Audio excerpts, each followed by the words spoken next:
पौधों में वहन, पौधों में वहन या फिर वहन तंत्र।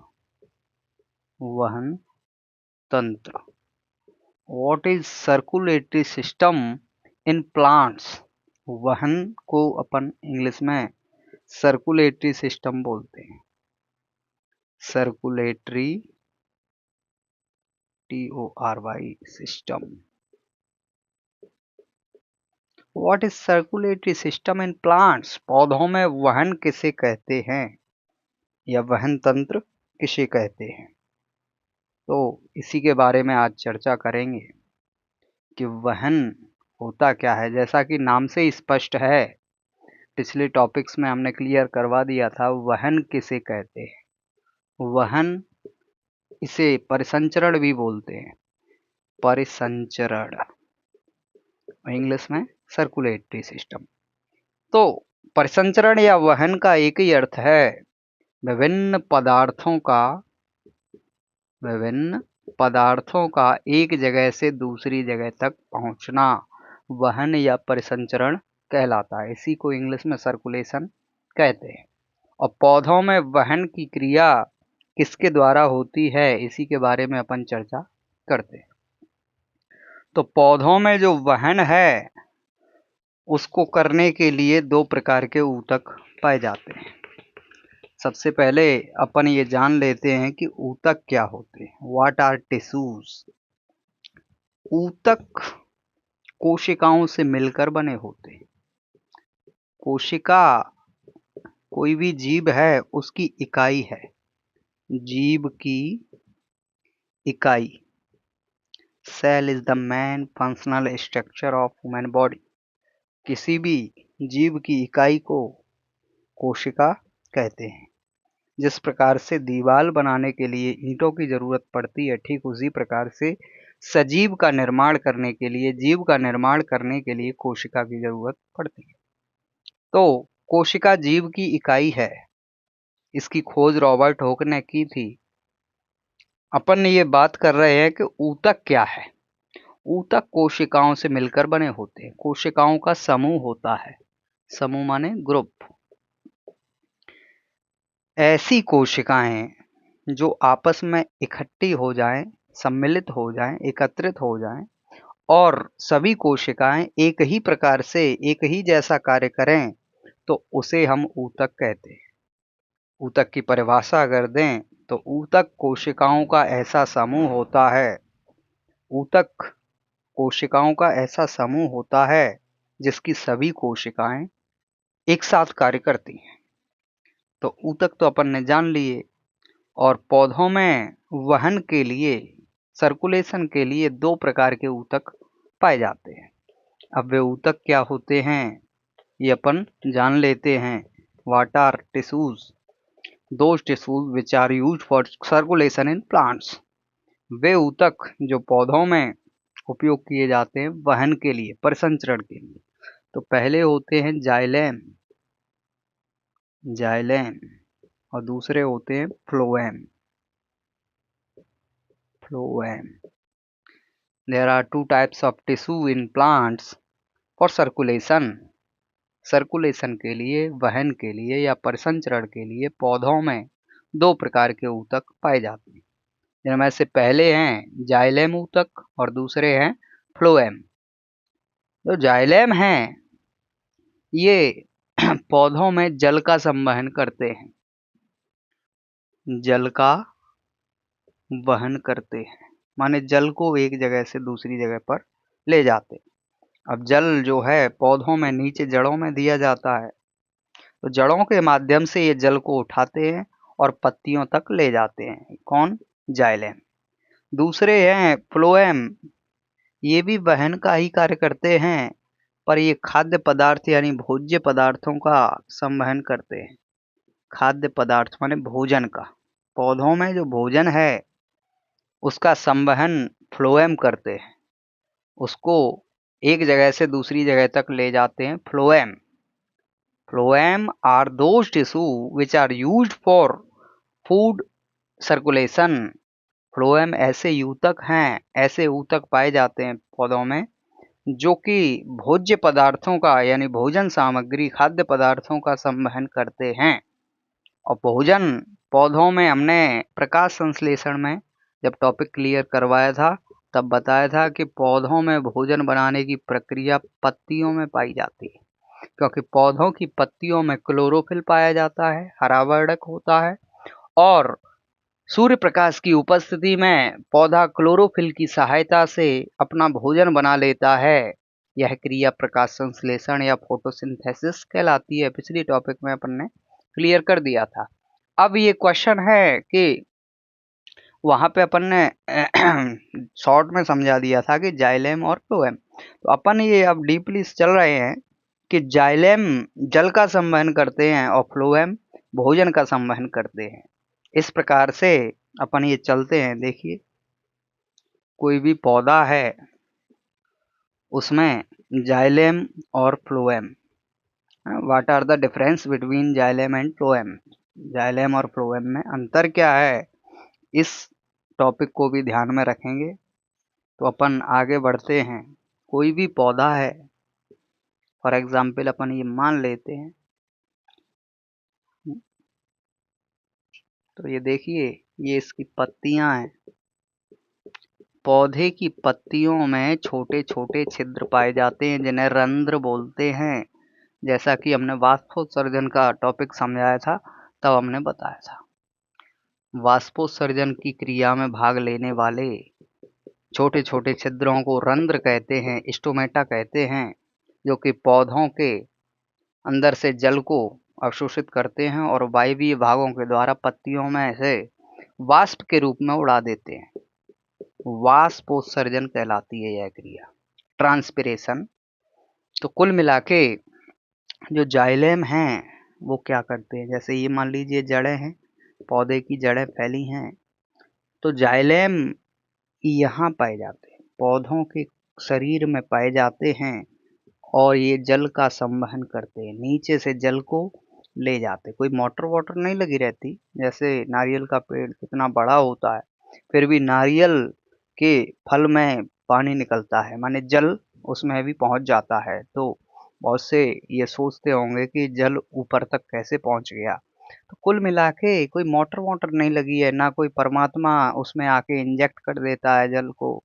ये सब कुदरत का खेल है कि सजीवों में ये क्रियाएं होती हैं और वहन और परिसंचरण एक ही नाम है।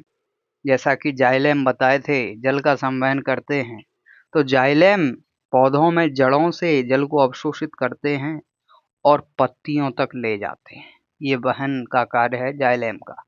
जाइलेम ऊतक वे ऊतक होते हैं जो पौधों में पादप पदार्थों में जल का और खनिज लवणों का संवहन करते हैं, उन्हें जाइलेम कहते हैं। तो पौधों में वहन का कार्य पहला जल का संवहन करना, ये जाइलेम का कार्य है। दूसरे होते हैं फ्लोएम, जो कि अभी बताए थे।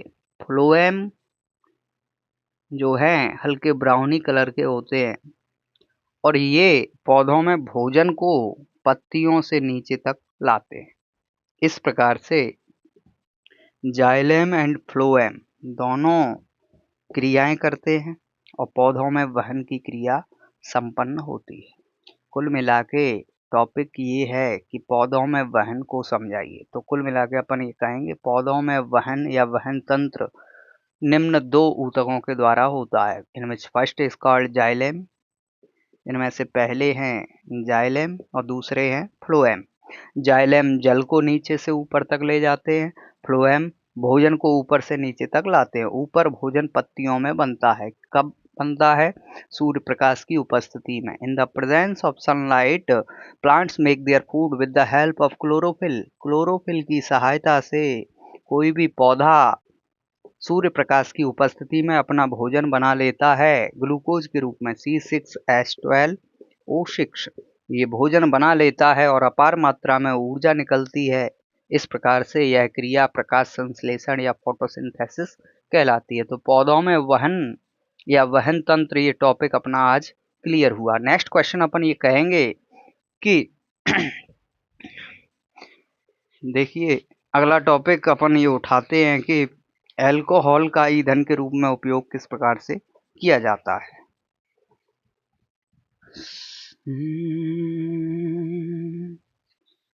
श्री राम जय राम जय जय राम। तो देखिए, एथिल अल्कोहल या फिर किसी भी अल्कोहल का उपयोग ईंधन के रूप में किस प्रकार से किया जाता है, इसके बारे में अपन चर्चा करेंगे। अल्कोहल क्या होते हैं, पहले तो ये समझ लेते हैं। What are alcohols? अल्कोहल वे कार्बनिक यौगिक होते हैं जिनमें बॉन्ड OH समूह एल्किल मूलक R से जुड़ा होता है। अब बॉन्ड OH समूह समूह बोल रहे हैं क्योंकि इसमें एक ऑक्सीजन का एटम है और दूसरा हाइड्रोजन का एटम है। एक परमाणु ऑक्सीजन का है, दूसरा परमाणु हाइड्रोजन का है। दो या दो से अधिक परमाणु जब आपस में मिलते हैं तो उसे हम ग्रुप या समूह कहते हैं। समूह। और ये समूह जो है सिंगल बॉन्ड के साथ एल्किल मूलक R से जुड़ा होता है। एल्किल मूलक R बराबर अपन ये रखते हैं कि मिथाइल CH3, इथाइल C2H5, है ना, propyl C3H7, butyl C4H9, pentyl C5H11 आदि। इतने ही बहुत है। इसको बोलते हैं मिथाइल या मैथिल, और ये है इथाइल या एथिल। ये है प्रोपिल, प्रोपिल, और ये है ब्यूटिल। ये है अपना पेंटिल। ये एल्किल श्रेणी है। एल्किल श्रेणी में R बराबर Maithil, ethyl, propyl, butyl, pentyl है। ठीक। एल्किल मूलक R से ही बॉन्ड OH जुड़ा होता है, अर्थात अल्कोहल का सामान्य सूत्र R बॉन्ड OH होता है। अब यहाँ पे अपन बात करेंगे कि मैथिल अल्कोहल का फॉर्मूला क्या होगा।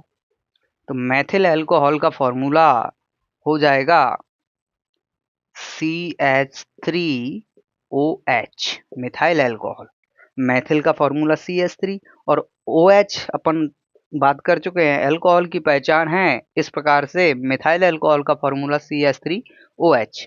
इसी प्रकार से एथिल अल्कोहल का फॉर्मूला बनेगा C2H5OH। एथिल अल्कोहल का बन गया। प्रोपिल अल्कोहल का C3H7OH। ब्यूटिल अल्कोहल का बन जाएगा C4H9OH। ऐसे ही पेंटिल का बन जाएगा C5H11OH। These are called alcohols। ये सभी अल्कोहल हैं। इनमें से जो एथिल अल्कोहल है ये परिशुद्ध अल्कोहल है।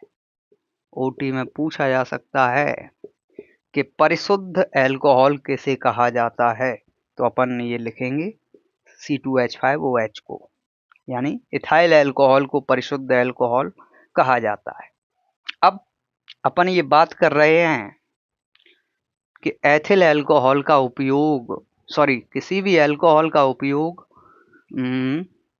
ईंधन के रूप में किस प्रकार से किया जाता है। तो सबसे पहले अपन ये जान लेते हैं कि इनके उपयोग क्या हैं। ईंधन के रूप में भी उपयोग बताएंगे, पहले इनके उपयोग क्या हैं। तो इनमें से ये सारे अल्कोहल को साइड में रखते हुए अपन इन दोनों के बारे में चर्चा करें।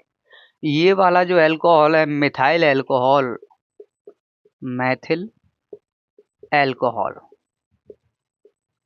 ये वाला अल्कोहल जहरीला होता है। जहरीला, इसकी प्रकृति विषाक्त होती है, जहरीली प्रकृति का होता है। और ये वाला जो अल्कोहल है ये मीठी गंध वाला अल्कोहल है, जिसका उपयोग दवाइयों और औषधियों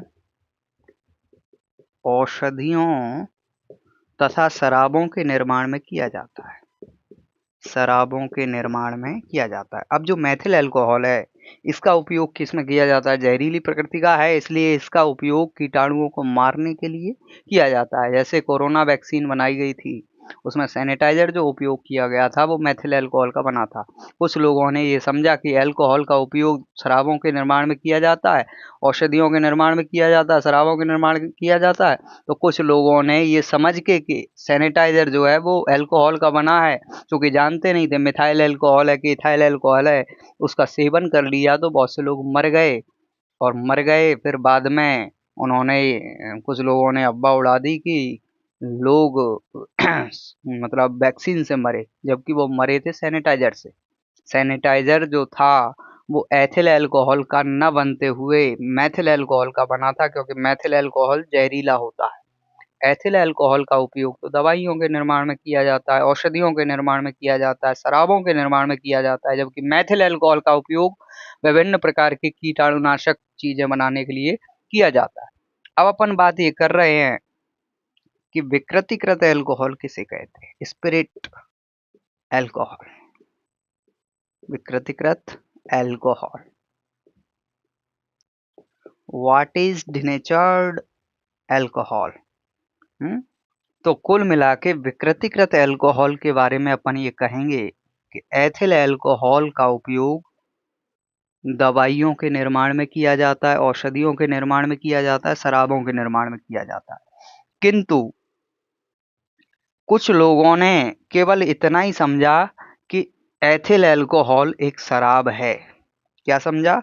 एथिल अल्कोहल एक शराब है। इस कारण से भारत में तो तमाम बेवकूफ लोग रहते हैं। इन्होंने क्या किया, बड़े बड़े नेताओं ने एथिल अल्कोहल के टैंकर बड़े बड़े टैंकर जब्त करा लिए, जिस कारण से देश में एथिल अल्कोहल की कमी आई, चूंकि उससे दवाइयां भी बनाई जाती हैं, औषधियां भी बनाई जाती हैं। इस कारण से एथिल अल्कोहल की मात्रा में कमी आई, और एथिल अल्कोहल की मात्रा में कमी आई तो भारत सरकार ने क्या किया कि 95%, 95% एथिल अल्कोहल में C2H5OH, 95% इथाइल अल्कोहल में 5% इन्होंने मिला दिया मिथाइल अल्कोहल CH3OH।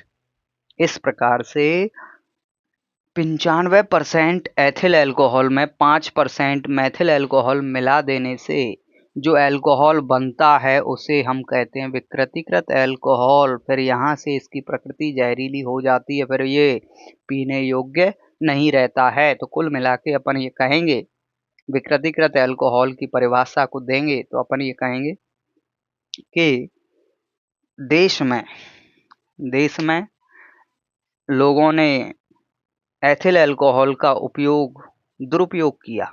माने देश में लोगों ने एथिल अल्कोहल का दुरुपयोग किया। दुरुपयोग अर्थात अपन ये कह सकते हैं कि इसका उपयोग शराब के सेवन के तरह किया, क्योंकि इससे शराब भी बनाई जाती है। तो लोगों ने शराब के रूप में इसका सेवन किया, बड़े बड़े टैंकर जब्त कराए, जिससे देश में इसकी कमी आई। चूंकि इससे औषधियां भी बनाई जाती हैं, इसलिए देश में इसकी कमी आई। तो भारत सरकार ने 95% माने 95% एथिल अल्कोहल में 5% मैथिल अल्कोहल मिला दिया, जिससे यह पीने योग्य नहीं रहा। इस अल्कोहल को या इस प्रकार के अल्कोहल को विकृतीकृत अल्कोहल कहा जाता है। क्या कहा जाता है? विकृतीकृत अल्कोहल। अब अपन ये बात कर रहे हैं what is power alcohol. Power alcohol किसे कहते हैं? पावर अल्कोहल, जैसा कि हम अपने टॉपिक पे पहुंच रहे हैं कि ईंधन के रूप में अल्कोहल का उपयोग किस प्रकार से किया जाता है। तो जो ठंडे देश होते हैं, ठंडे देशों में वाहनों के इंजन जाम हो जाते हैं। जैसे बहुत से ऐसे देश हैं अमेरिका वगैरह जहाँ पे सर्दियाँ ही सर्दियाँ पड़ती हैं, तो ठंडे देशों में वाहनों के इंजन जो है वो जाम हो जाते हैं। फिर उन इंजन को गर्म करने के लिए उनमें अल्कोहल मिलाया जाता है, इसमें इथाइल अल्कोहल मिला देते हैं।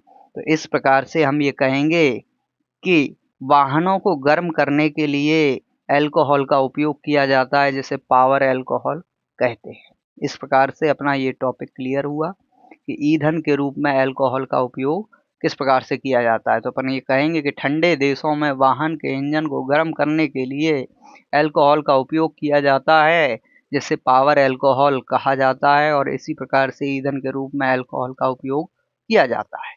धन्यवाद। अगला टॉपिक अपना ये आता है कि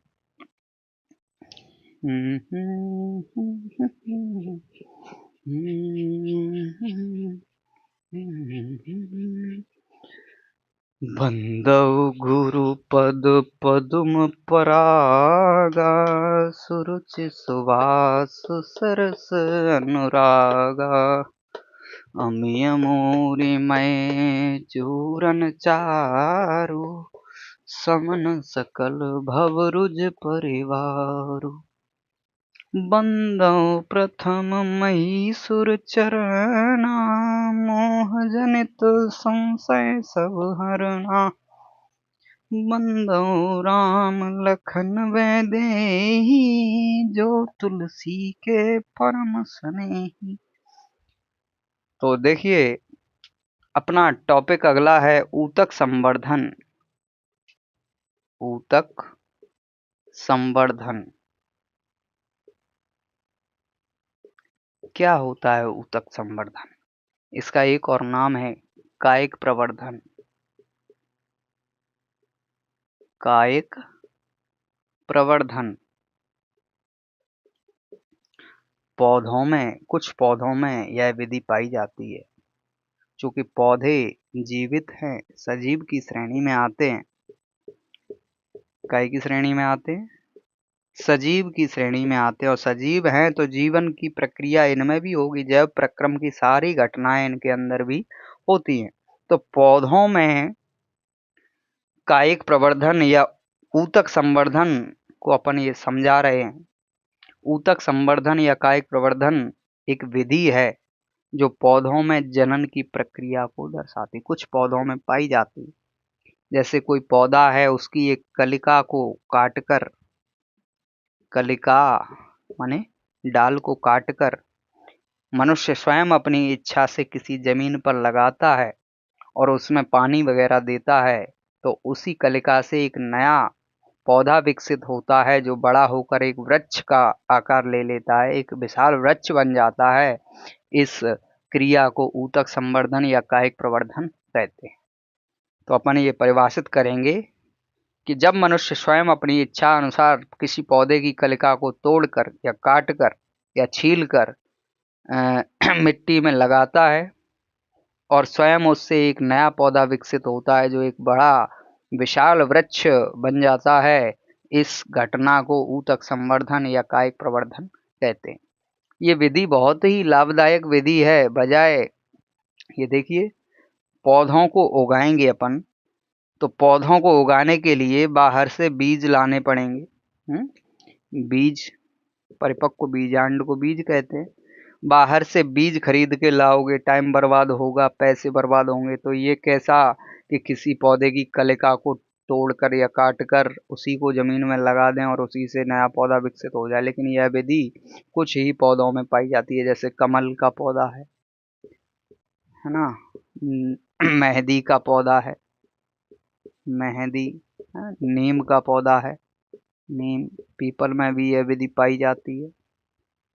हाँ, तो कुल मिला के, और एक पाखर नाम का एक पौधा होता है, उसमें भी यह विधि पाई जाती है। कुल मिला के कहना ये है, ये कायिक प्रवर्धन विधि अत्यंत लाभदायक विधि है। पौधों में यह विधि अत्यंत लाभदायक है। अगला टॉपिक अपना ये है कि गर्भस्थ शिशु को माँ से पोषण कैसे मिलता है। कोई गर्भस्थ शिशु जो माँ के पेट में होता है, उसको पोषण कहाँ से मिलता है, ये बात आज हम क्लियर करने वाले हैं।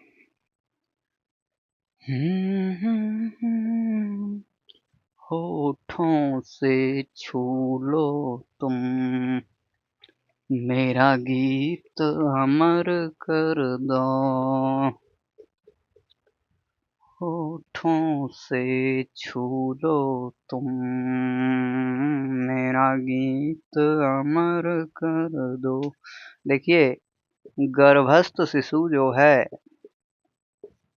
वो किस प्रकार से माँ के पेट में अपना पोषण प्राप्त करता है, किस प्रकार से उसका जीवन चलता है। गर्भस्थ शिशु जो है माँ के पेट में वो जुड़ा रहता है अपरा से। अपरा, इसको प्लेजेंटा बोलते हैं इंग्लिश में। Placenta, what is placenta? Placenta यानी अपरा, अपरा यानी नाड़ा। गर्भस्थ शिशु के नाभिनाल को मां के गर्भाशय से जोड़ने वाली ग्रंथि को अपरा या प्लेजेंटा या नाड़ा कहते हैं, और इसी के द्वारा गर्भस्थ शिशु को मां के पेट से, मां से पोषण प्राप्त होता है। यही वो अपरा है, यही वह ग्रंथि है जो मां के गर्भाशय को शिशु से जोड़ती है, मां के गर्भाशय से शिशु को जोड़ती है। माने शिशु जो है वो अपना पोषण,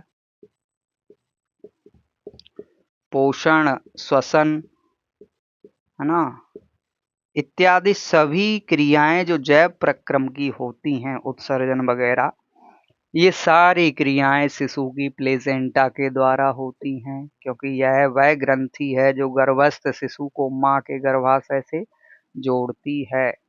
गर्भस्थ शिशु जब मां के पेट में होता है तो प्रारंभ में, ये देखिए, अब गर्भस्थ शिशु के बारे में अपन थोड़ा और गहराई से चलें तो देखेंगे। गर्भस्थ शिशु जैसा कि हमने पिछले टॉपिक्स में क्लियर करवाया था कि अंडाशय और अंडाशय से अंडाणु निकले, और वृषण से शुक्राणु निकले। अंडाणु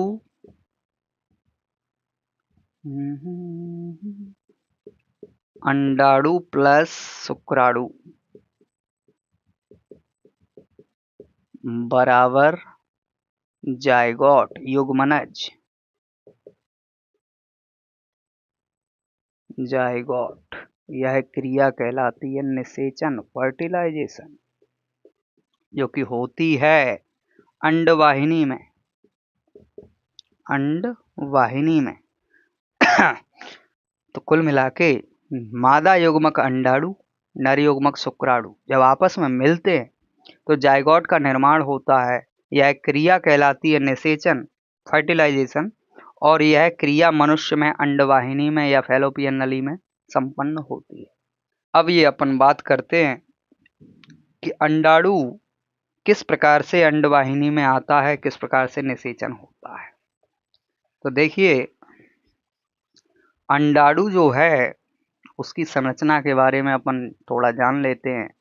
अंडाणु लगभग गोलाकार या बादाम के आकार की संरचना है, जिसकी आंतरिक परत कोरोना जोना पेलुसिडा कहलाती है और बाहर की परत जो है वो कोरोना रेडिएटा कहलाती है। इस तरह से कुछ पाई जाती है इसकी परत, बाहरी परत, जिसे अपन कहते हैं कोरोना रेडिएटा।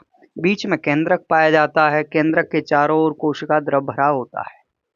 केंद्र का द्रव कहें या कोशिका द्रव, ये अंडाणु की संरचना है। और अंडाणु जो है वो अचल होता है। अचल माने आगे नहीं बढ़ता है, और इसका जीवन काल जो है वो 48 घंटे है, 48 आवर्स। अंडाणु का जो जीवन काल है वो 48 घंटे है। माने अंडाणु जो है वो यदि अंडवाहिनी में आ भी जाएगा और शुक्राणु अगर न मिल पाए तो 48 घंटे के अंदर अंदर अंडाणु निष्क्रिय हो जाएगा, नष्ट हो जाएगा, निषेचन नहीं हो पाएगा। अकेला अंडाणु निषेचन कहाँ से करेगा।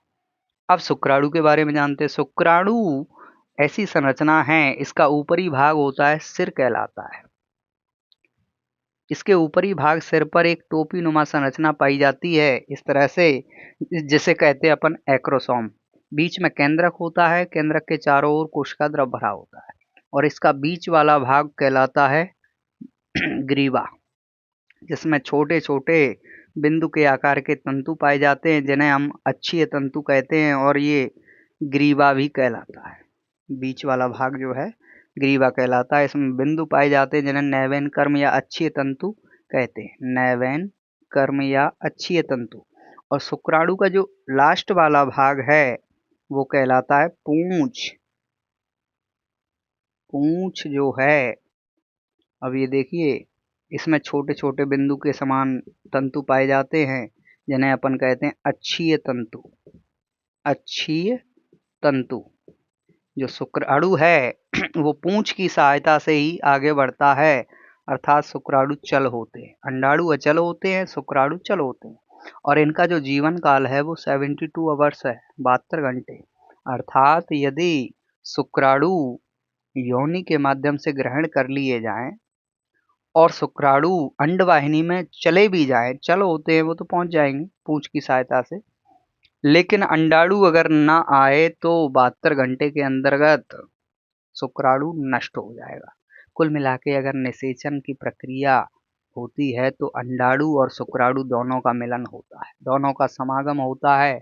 इनमें से अगर अंडाणु आ जाए शुक्राणु ना आए तो अंडाणु नष्ट हो जाएगा, शुक्राणु आ जाए अंडाणु ना आए तो शुक्राणु नष्ट हो जाएगा, है ना। तो कुल मिला के दोनों का होना जरूरी है। अब ये देखते हैं कि 48 घंटे के अंतर्गत अंडाणु और 72 घंटे के अंतर्गत शुक्राणु। चूंकि शुक्राणु और अंडाणु दोनों ही द्रव हैं, क्या हैं? द्रव, द्रव अवस्था में हैं। और द्रव से जीवन का निर्माण किस प्रकार से होता है, एक पानी की बूंद से किस प्रकार से बन जाता है जीवन, इसी के बारे में अपन गहराई से चर्चा करते हैं। तो ये देखते हैं कि अंडवाहिनी में जो अंडाणु आया है, अंडाणु, अब ये तो हमने बता दिया अंडाणु प्लस शुक्राणु बराबर जायगोट, लेकिन अंडवाहिनी में जो अंडाणु आया है, अंडाणु अंडवाहिनी में आया है, और ये अंडाणु आता है रजोधर्म के ठीक 14वें दिन। 14वें दिन रजोधर्म की घटनाएं होती हैं। 1 से 4 दिन तक रक्त का स्राव होता है, 5 से 13 दिन तक अंडाशय पुटिकाओं की मरम्मत होती है, और 14वें दिन अंडाणु जो है अंडाशय से बाहर निकलता है। यह क्रिया अंडोत्सर्ग कहलाती है। अंडाणु बाहर निकल गया और आ गया अंडवाहिनी में। कहाँ आ गया? अंडवाहिनी में, फैलोपियन नली में आ गया। अब वेटिंग हो रही है शुक्राणु की। मैथुन इस समय संभोग करना अत्यंत उचित है, अर्थात गर्भ धारण करने के लिए, प्रेगनेंसी के लिए ये आवश्यक है कि रजोधर्म जो होता है उससे 14वें दिन के आसपास संभोग किया जाए। संभोग एक ऐसी प्रक्रिया है जो संतानोत्पत्ति के लिए नर और मादा यानी माता और पिता दोनों करते हैं। तो संभोग अगर किया जाएगा तो संभोग के समय मैथुन होगा, और मैथुन के समय शिश्न से वीर्य निकलेगा। वीर्य में होंगे शुक्राणु जो कि योनि के द्वारा ग्रहण कर लिए जाएंगे, और उन शुक्राणुओं में से जो शुक्राणु योनि के द्वारा ग्रहण किए गए हैं, चूंकि शुक्राणु हमने चल बताए हैं, चल माने पूंछ की सहायता से आगे बढ़ते हैं, तो ये शुक्राणु योनि के द्वारा ग्रहण कर लिए जाएंगे, ये पहुंच जाएंगे अंडवाहिनी में, और अंडवाहिनी में वेट कर रहा है अंडाणु। अंडाणु अटैक करता है शुक्राणु पर, आक्रमण करता है। तो जैसे ही शुक्राणु अंडवाहिनी में आएगा उस पर आक्रमण कर देगा अंडाणु, और जैसे ही आक्रमण करेगा तो यहाँ से अंडाणु का निषेचन हो जाएगा, फर्टिलाइजेशन हो जाएगा। निषेचन शुक्राणु और अंडाणु का मिलन है, जिसके फलस्वरूप द्विगुणित संरचना जायगोट का निर्माण होता है। जायगोट बन गया। अब जिस अंडाणु का निषेचन हुआ है, क्योंकि वो अंडाणु है अभी अंडवाहिनी में, निषेचन हुआ है, तो अंडवाहिनी की जो सीलियां हैं, सीलियां माने कुछ संरचनाएं पाई जाती हैं अंडवाहिनी में, ये सीलियां उस अंडाणु को गर्भाशय की ओर ढकेलती हैं। कहाँ ढकेलती हैं? गर्भाशय की ओर, यूटेरस की ओर ढकेलती हैं, और गर्भाशय की ओर ढकेलती हैं तो वो निषेचित अंडाणु जो है वो चला जाता है गर्भाशय में। गर्भाशय में चला जाता है, फिर वहां से भ्रूण बनने की प्रक्रिया चालू होती है। जो शुक्राणु और अंडाणु द्रव थे, जल थे, वहीं से एक नया भ्रूण बनता है। भ्रूण बनता है और उसके 8 से 12 दिन तक अपन ये कहेंगे उसकी लैंगिक जांच की जा सकती है, एमनियोसेंटेसिस कहलाती है यह विधि। तो भ्रूण के लिंग का पता भी लगाया जा सकता है, गुणसूत्रों का पता लगाया जा सकता है। कुल मिला के कहना ये है कि यहाँ से भ्रूण बनने लगता है। इसी को कहते हैं हम गर्भस्थ शिशु, जो कि माँ के गर्भाशय में पहुँच जाता है, और इसको जोड़ती है एक ग्रंथि जिसे कहते हैं हम अपरा या प्लेजेंटा। माँ के गर्भाशय से शिशु के नाभिनाल को जोड़ती है। यहाँ पे लगभग कुल मिला के ये कहें कि 10 से 12 सप्ताह में उसके शारीरिक प्रक्रियाएं बनना शुरू हो जाती हैं और यहाँ तक कि हाथ की रेखाएं वगैरह भी, ये सब जो घटनाएं होती हैं जीवों के अंदर, जितने भी लक्षण होते हैं सारे एक्टिविटीज उसके अंदर आ जाती हैं और कुल मिला के वहाँ से एक गर्भस्थ शिशु के रूप में एक नया शिशु उत्पन्न होता है।